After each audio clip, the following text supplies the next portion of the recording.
serikali yetu kupitia Wizara ya Maendeleo ya Jamii tunamuona mama yetu Dorothy Gwajima namna alivyojipanga na kamati zake ambazo zipo katika kila ngazi, lakini vile vile sisi kama wanawake wa Umoja wa Wanawake katika wilaya hii ya Temeke, lengo na madhumuni ya jumuiya hii ni kuondoa kila aina ya unyanyasaji, ukandamizwaji kwa wanawake, watoto na vijana. Kwa na sisi tunashiriki kikamilifu. Tunayo mabaraza katika wilaya, tunazo kamati ambazo zinashughulikiana na masuala ya ukatili wa kijinsia. Na kwa kila kata zipo na kwenye matawi yetu yapo. Kwa pamoja tunashirikiana na madawati ya jinsia, kunapotokea changamoto tunapeana taarifa, wale walioweza kuwafanyia watoto wanachukuliwa hatua. Kwa watoto ni kitu muhimu sana na ukaribu. Tuweze kuwasikiliza, tuwape haki yao ya msingi ya elimu, afya, lakini pia kuweza kuwalea katika misingi ya kimaadili.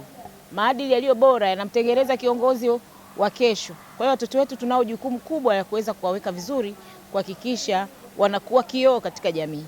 Lengo kubwa la dawati la jinsia na watoto ni kuzuia ukatili wa kijinsia usifanyike.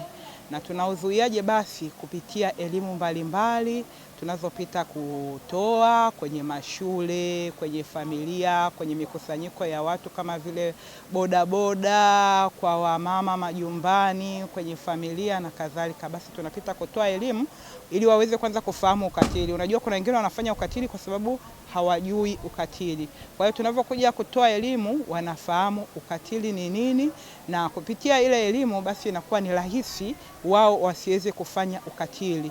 Na pale ukatili unavyotendeka, ambapo tunafanya mambo mengine ni pamoja na kupokea taarifa za masuala yote ya ukatili wa kijinsia, kufanya upelelezi, kufikisha jalada kwa wanasheria na kwenda kutoa ushahidi mahakamani. Na vile vile tunatoa referral sehemu mbalimbali kama vile kwa maafisa ustawi, tunatoa referral kwa wanasheria, tunatoa referral kwa ni sehemu mbalimbali ikiwemo vyombo vya dini na kadhalika na kadhalika.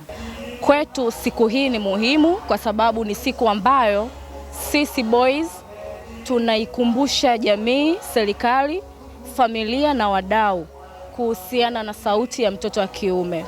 Changamoto wanazokutana nazo, maadili mabovu na namna dunia na globalization inavyoendelea, mtoto wa kiume ni kama hapewi kipaumbele. So sisi tupo kwa ajili ya kuikumbusha jamii na serikali pia, hasa pale sera zinapotengenezwa, uchechuzi unapotokea. Mtoto wa kiume ajenda yake lazima ipewe uzito na usawa kama vile ambavyo ajenda ya mtoto wa kike inavyopewa usawa.